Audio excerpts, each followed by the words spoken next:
Hola a todos, soy Andrés Felipe Flores y bienvenidos a un nuevo video de Al Día con las Guías. En este caso vamos a continuar con las guías de valvulopatías de la Sociedad Europea del 2021 y la AJA del 2020. Vamos a hablar específicamente de valvulopatía mitral. Recuerden que tenemos dos videos previos en donde hablamos del abordaje general de las valvulopatías y de valvulopatía aórtica y que tendremos un último video en donde hablaremos de otras valvulopatías como valvulopatía tricuspidia, disfunción protésica, entre otras. Si quieren apoyar este tipo de contenido, no olviden suscribirse y dejar un like. Y los invito a seguirme en mi Instagram personal, @andresf.men, por donde estoy compartiendo con ustedes todo el contenido académico. No siendo más, comencemos. Hablemos entonces de lo que es la valvulopatía mitral. Y para hablar de la valvulopatía mitral, empecemos hablando de lo que sería la insuficiencia mitral aguda. ¿Listo? Cuando hablamos de la insuficiencia mitral aguda en términos fisiopatológicos, más o menos lo mismo que habíamos explicado a la vez de la insuficiencia aórtica aguda.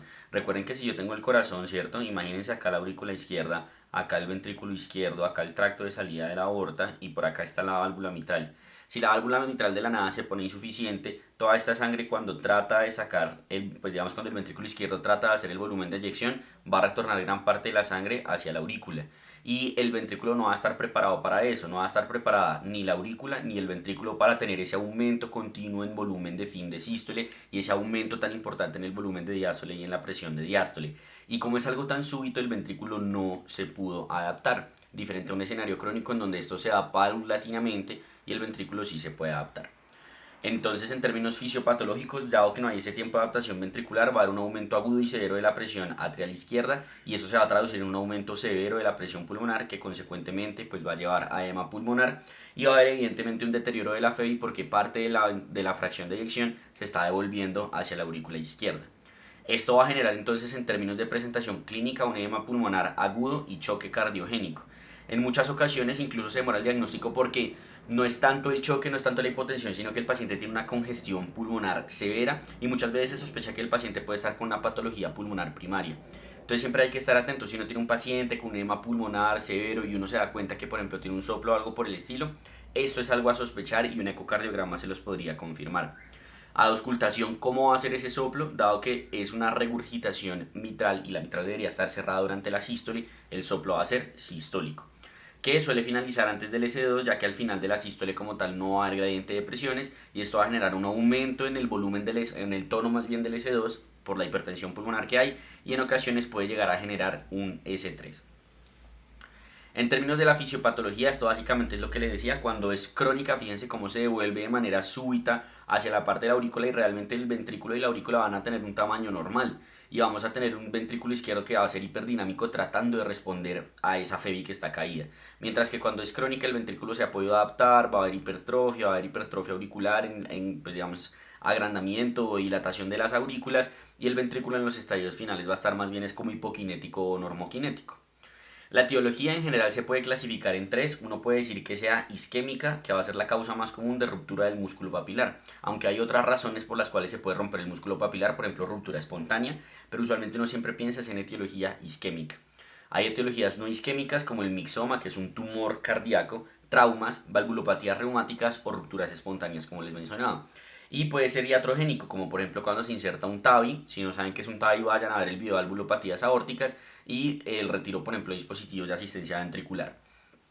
En las válvulas protésicas puede ser por endocarditis, degeneración o calcificación. Y aquí tenemos como un esquema precisamente de las distintas causas. Acá tenemos por ejemplo la endocarditis, que una vegetación hace una insuficiencia mitral aguda. Aquí tenemos la ruptura del músculo papilar, que hace que el músculo, pues vean que el músculo debería estar originalmente pegado aquí.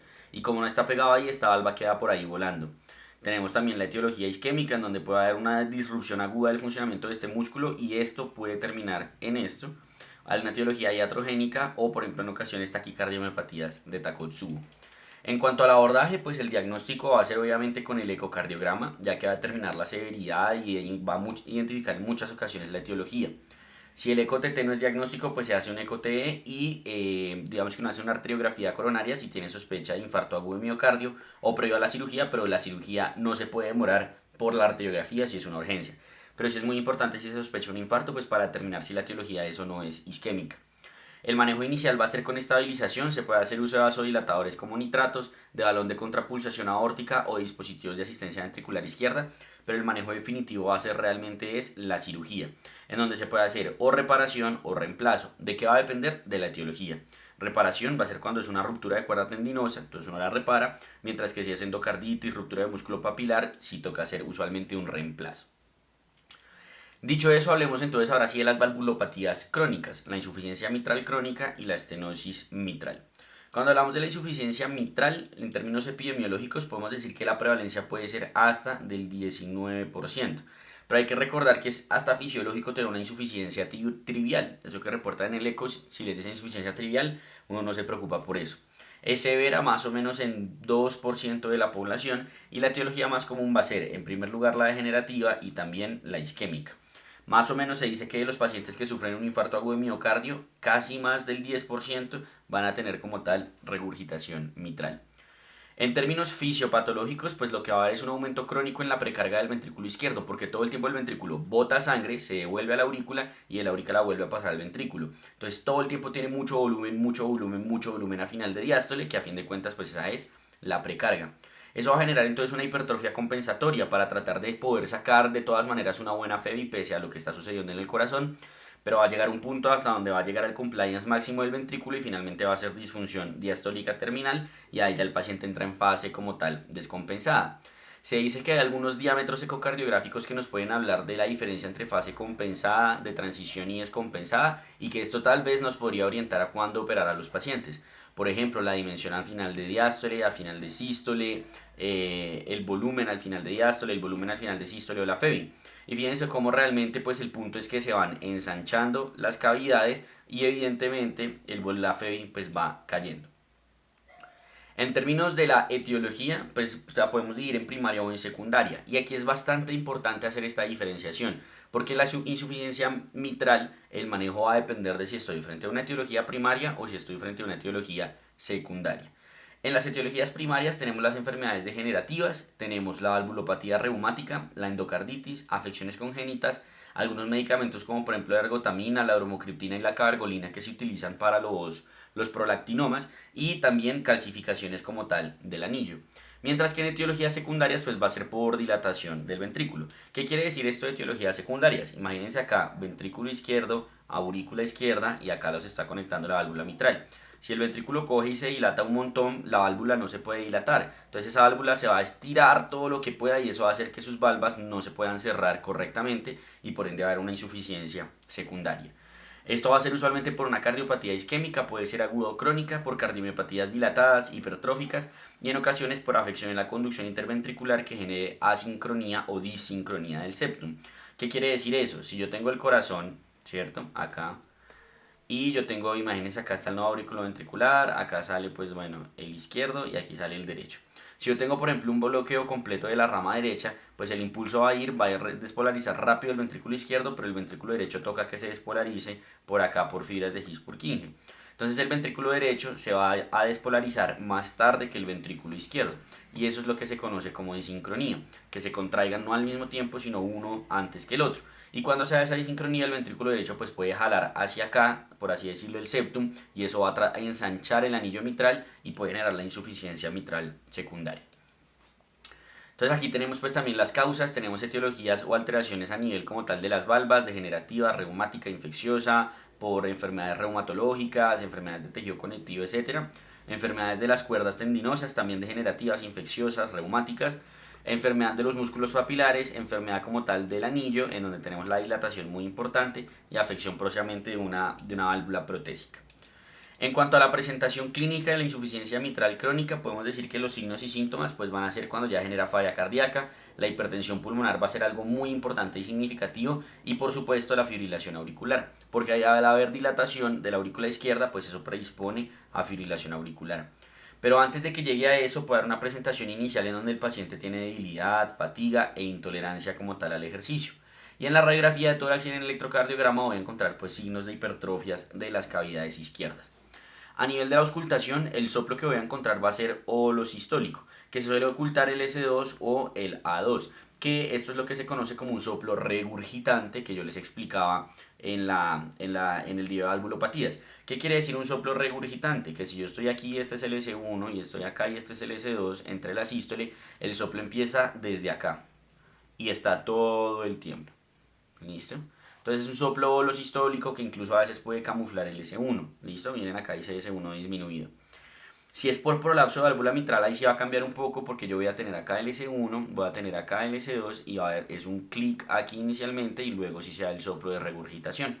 Y este soplo se va a irradiar como tal a las axilas, aunque en ocasiones puede ser a las carótidas, lo cual nos puede confundir con una estenosis aórtica, pero lo común es que se irradia hacia las axilas. ¿Listo? En cuanto a los ruidos cardíacos, el S1 va a estar disminuido, el S2 pues va a estar aumentado por la hipertensión pulmonar que se genera y va a haber un desdoblamiento precisamente por esa hipertensión pulmonar. Acá tenemos entonces algunos ejemplos de la auscultación. Este primero que les voy a mostrar es un prolapso de válvula mitral.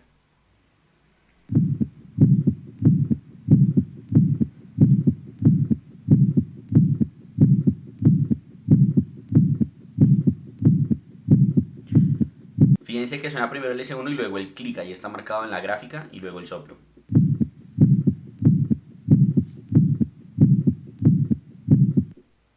Veamos ahora este segundo, que es una regurgitación mitral no debida a prolapso como tal.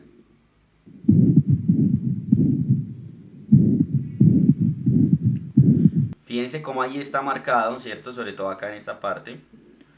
Y sopla desde el S1 hasta el S2. Incluso está teniendo un componente diastólico, que eso también puede llegar a suceder.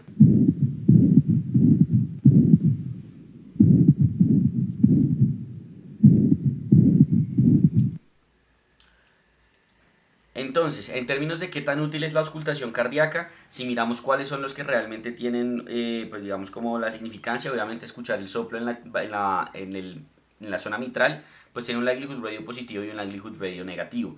Cuando el soplo es holosistólico, fíjense que también tiene un likelihood radio positivo y negativo que no cruzan la unidad. Cualquier soplo durante un infarto agudo de miocardio definitivamente es útil, aunque miren que el likelihood radio negativo si llega hasta la unidad. Bueno, entonces ahí tenemos varios hallazgos que nos pueden ayudar.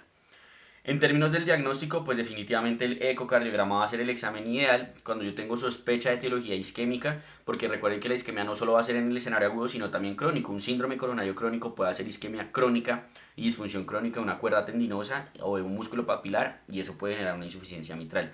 Entonces, si yo tengo dudas al respecto, la prueba de esfuerzo va a ser muy útil y además va a ser también o va a tener un papel pronóstico importante. El resto de exámenes como eco transesofágico, resonancia, cateterismo se van a reservar únicamente si realmente el paciente lo necesita, porque el eco-TT no fue útil. En el ecocardiograma lo que yo voy a valorar son como tal pues las alteraciones de la valva mitral y todos aquellos hallazgos que me hablan del grado de insuficiencia que tiene el paciente. Es muy importante para esto siempre valorar los tamaños de las cavidades izquierdas y determinar si hay unos signos de hipertensión pulmonar. Entonces aquí tenemos la estadificación de aquellos criterios que nos dicen que estamos frente a una estenosis mitral severa. Hay unos que son cualitativos, hay otros que son semi-cuantitativos y hay unos que son los cuantitativos y estructurales. Quizá los que uno más ve cuando analiza un ecocardiograma, pues sobre todo siendo no cardiólogo, son estos últimos dos. Entonces el cuantitativo es un EROA, que es un área de orificio regurgitante que sea mayor a 40 milímetros cuadrados. ¿Listo?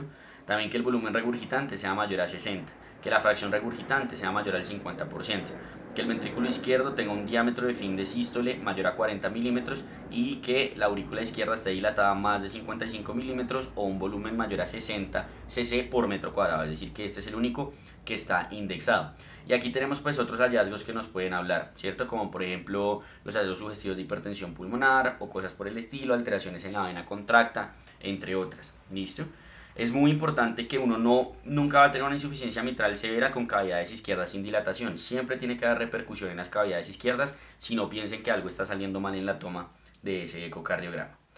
Entonces aquí, al igual que en la insuficiencia aórtica, juega un papel muy importante esta medida, que es el diámetro de final de sístole del ventrículo izquierdo.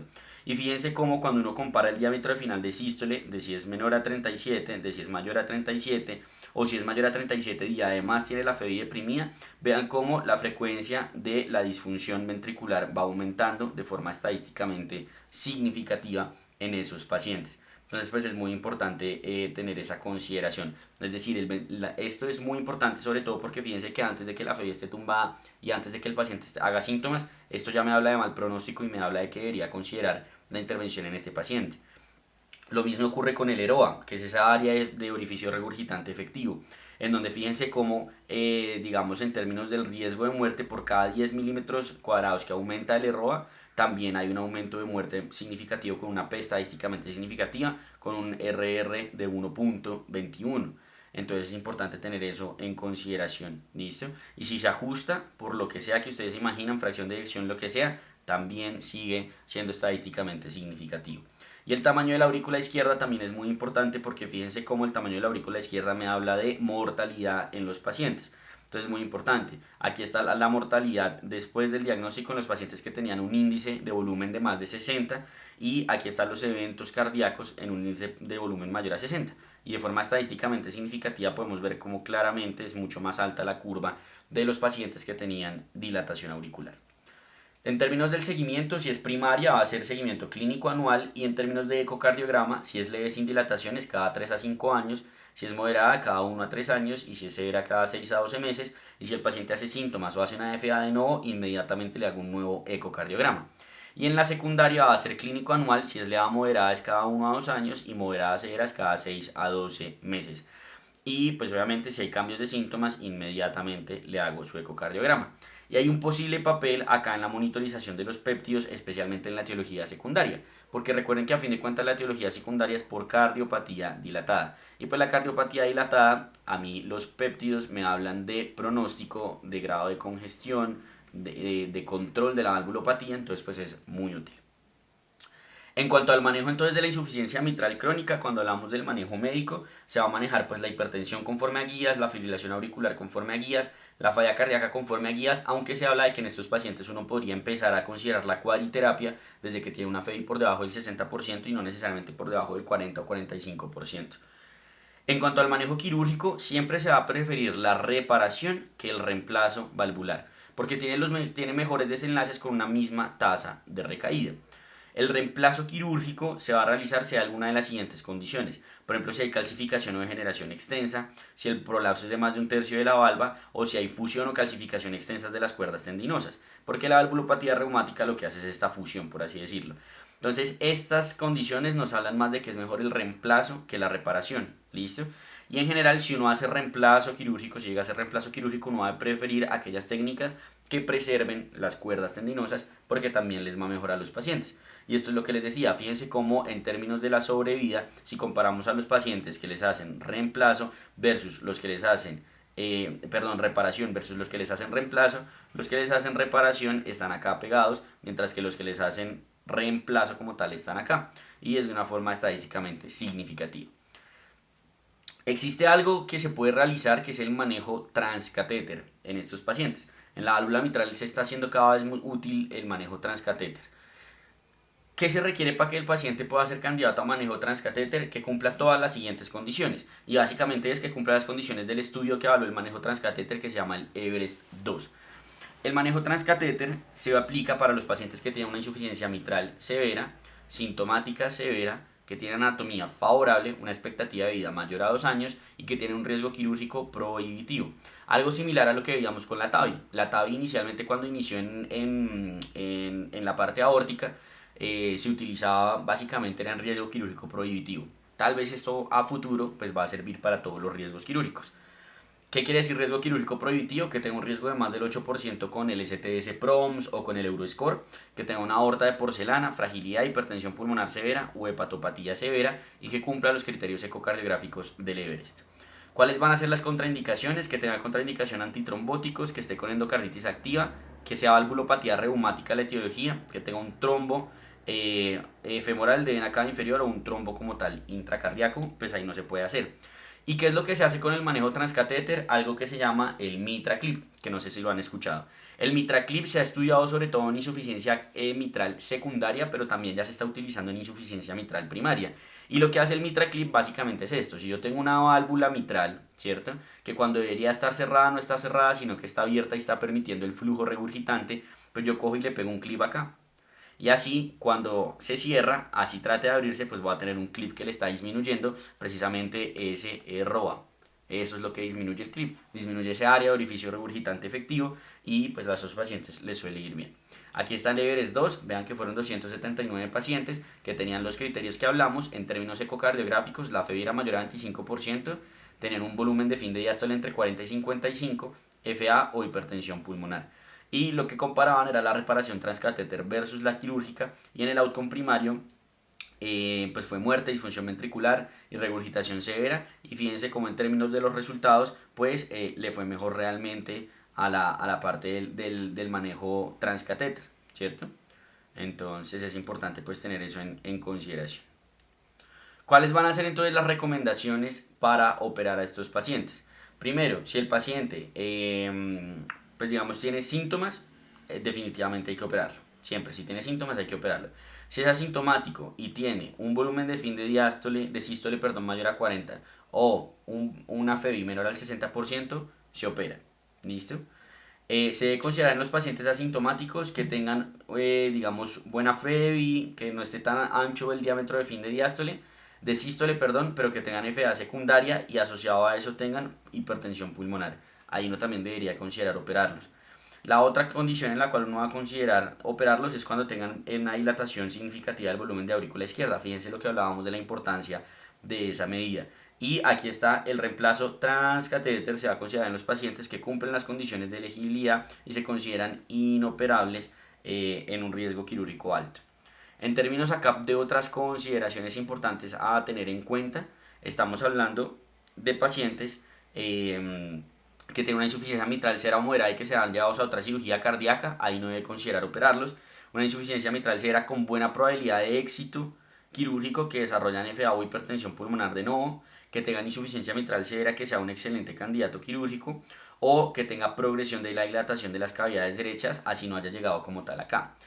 Hay un problema que tenemos que considerar y es que todos estos estudios que avalaron el manejo quirúrgico, realmente, por ejemplo, como vieron en el Everest, se excluyen a pacientes con FEBI muy baja. Entonces, en general, si uno ve FEBI menor al 30% y un diámetro de fin de sístole mayor a 55, casi que contraindican la cirugía, porque a esos pacientes realmente no les va bien y es más el riesgo que el beneficio de operarlos. Entonces, uno siempre tiene que tener eso en consideración en esos pacientes.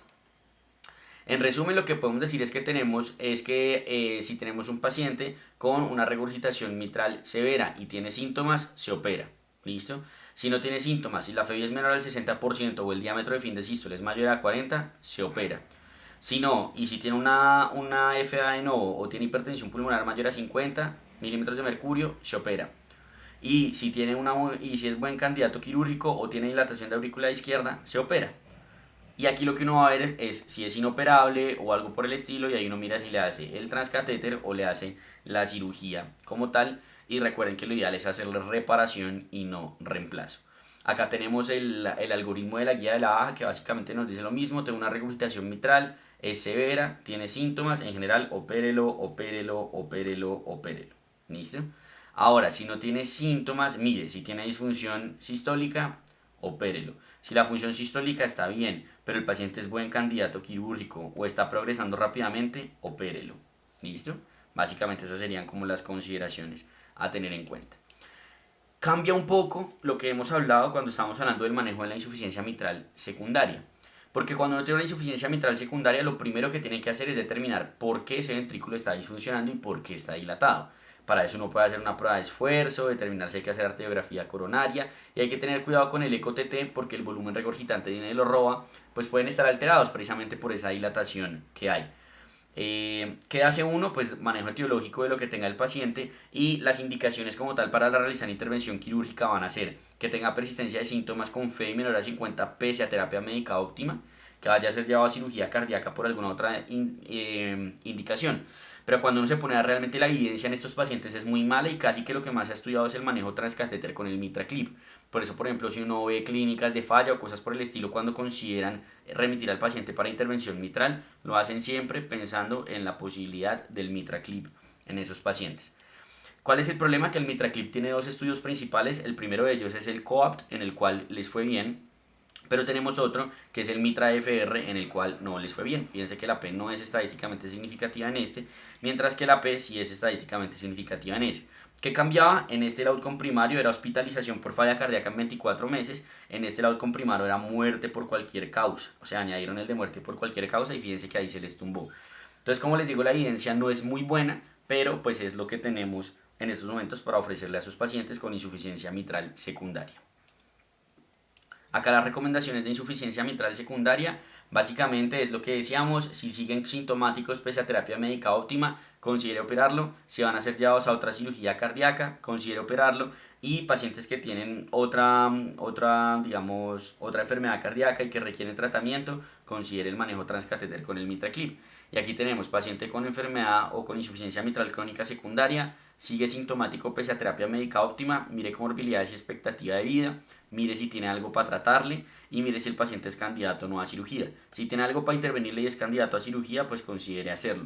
Si no, entonces mire si el paciente persiste con la parte de los síntomas y mire si el paciente es candidato o no a manejo quirúrgico, y ahí considere si hacer el manejo transcatéter o cosas por el estilo. En resumen, acá tenemos también el otro de insuficiencia secundaria.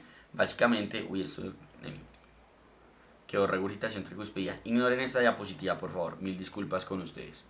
Continuemos entonces hablando de lo que sería la estenosis mitral en estos pacientes. La estenosis mitral, la etiología básicamente va a ser por valvulopatía reumática, esa es la que uno siempre tiene que tener en la cabeza, aunque actualmente pues digamos que ha habido disminución en la etiología. Y la otra posibilidad usualmente es la calcificación valvular. Sin embargo, hay que saber que la calcificación valvular, entre comillas, es normal en el envejecimiento.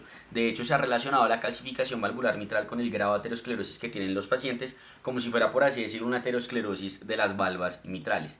Existen otras posibilidades, como por radiación en los pacientes que les hacen radioterapia del tórax, etiologías congénitas y ya etiologías misceláneas como Fabry, Whipple, carcinoide, autoinmunidad, entre otras. En términos de la fisiopatología, lo que va a ocurrir en la estenosis es que va a haber un aumento progresivo de la presión de la aurícula izquierda.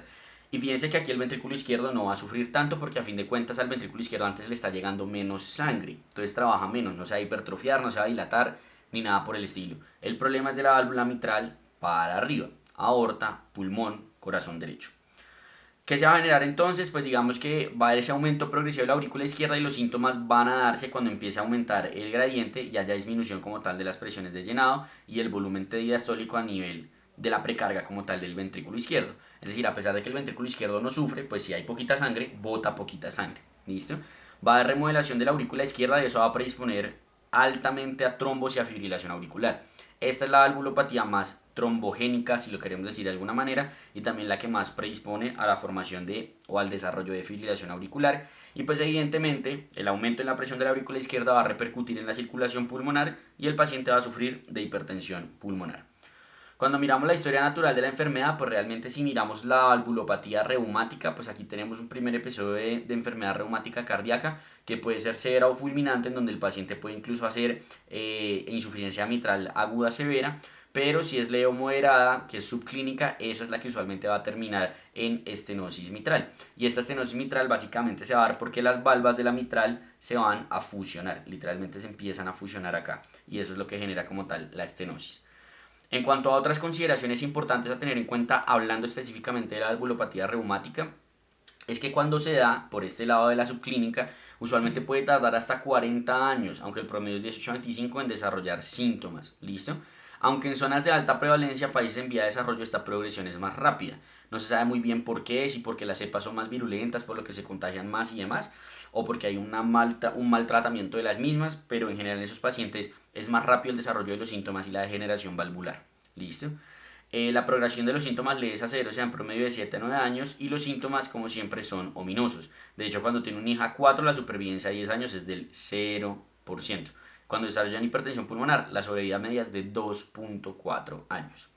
En términos de complicaciones y mortalidad, las complicaciones más importantes van a ser la FA. Fíjense cómo hasta el 50% de los pacientes la pueden desarrollar.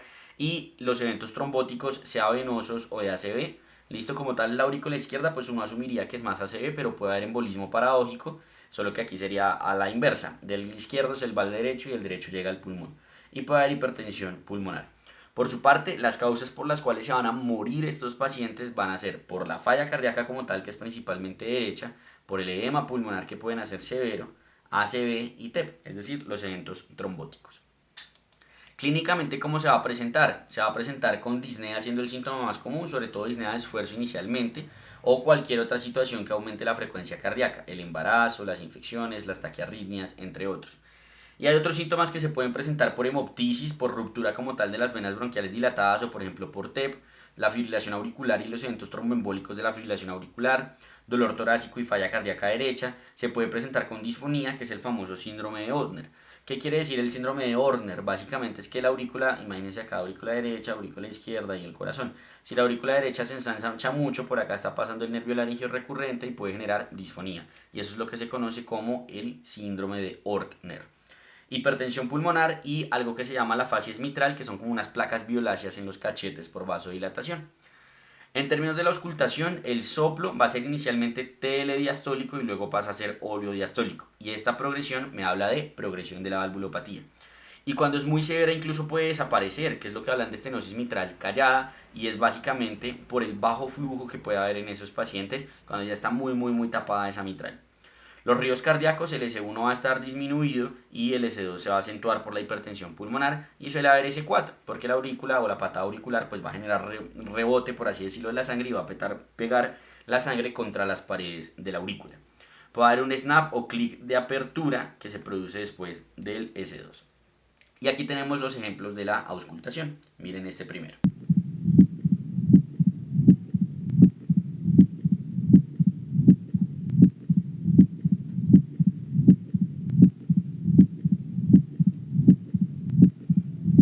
Fíjense que el S2 se parte precisamente por ese snap de apertura o clic de apertura. Y aquí el soplo es mucho más telediastólico al final de la diástole. Vamos con este. Este está mucho más temprano, ¿cierto? Miren que es mesodiastólico, eso habla de más severidad.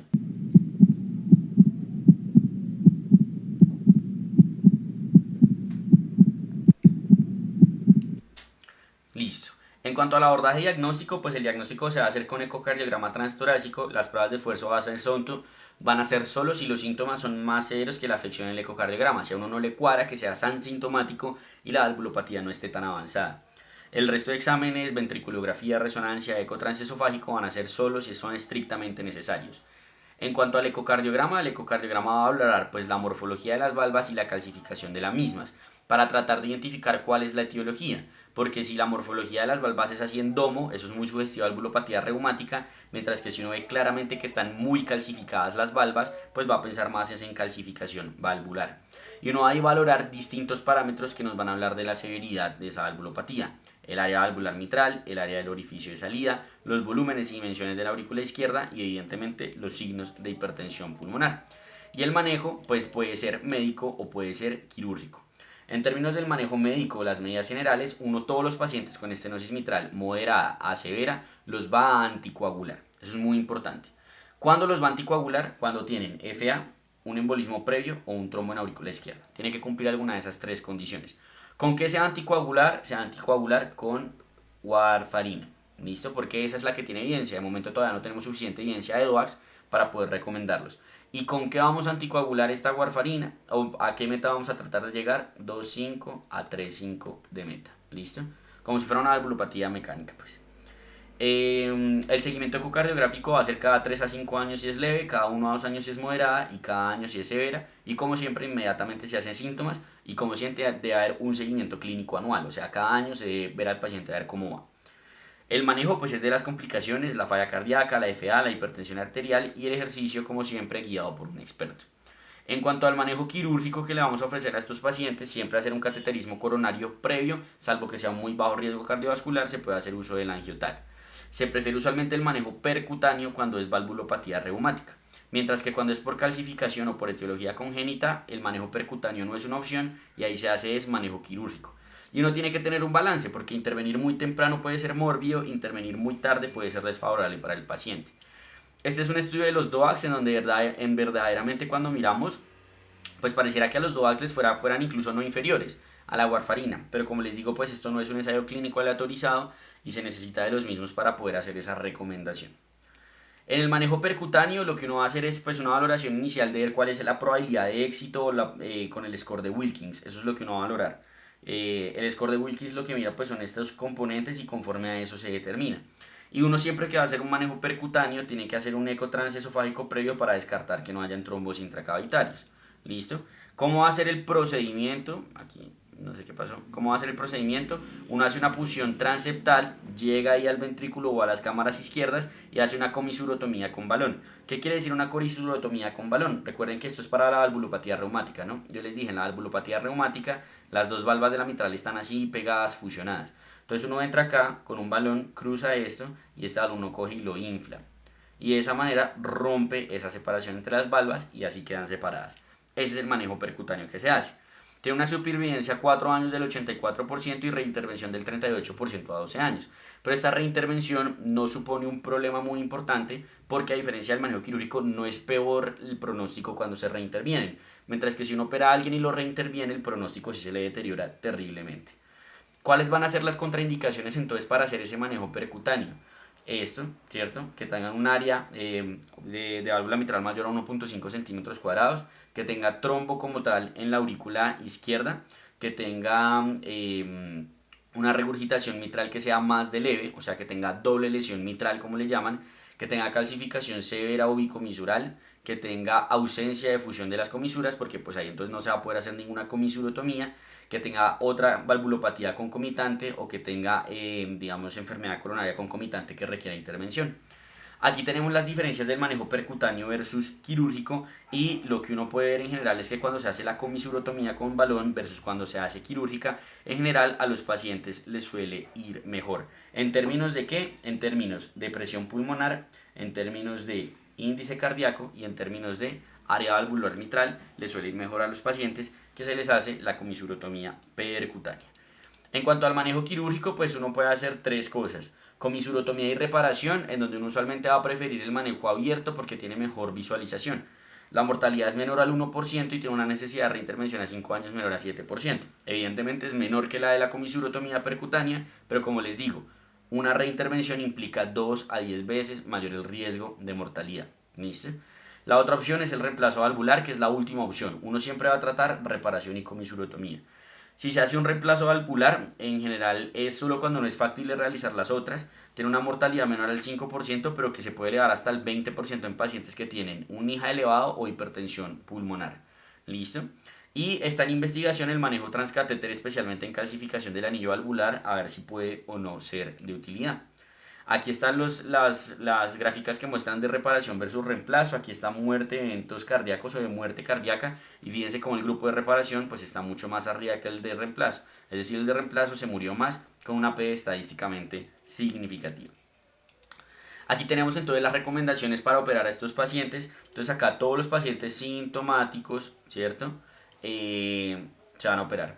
Todos los pacientes sintomáticos que tengan contraindicación a cirugía y pues se les puede hacer el manejo percutáneo, pues también se operan con el manejo percutáneo. La cirugía ya como tal de válvula mitral, pacientes sintomáticos que no sean candidatos a manejo percutáneo. También se debería considerar el manejo en pacientes sintomáticos que no tengan una anatomía favorable, pero que sí les sirva como tal la parte del manejo percutáneo.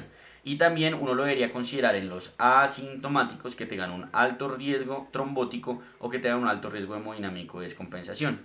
Fíjense que si se dan cuenta aquí no estamos hablando de medidas de diámetros de aurícula ni nada por el estilo, a diferencia de todas las otras valvulopatías aórticas y la insuficiencia mitral que mencionamos. Aquí es más la parte de los síntomas y la parte del riesgo trombótico y hemodinámico.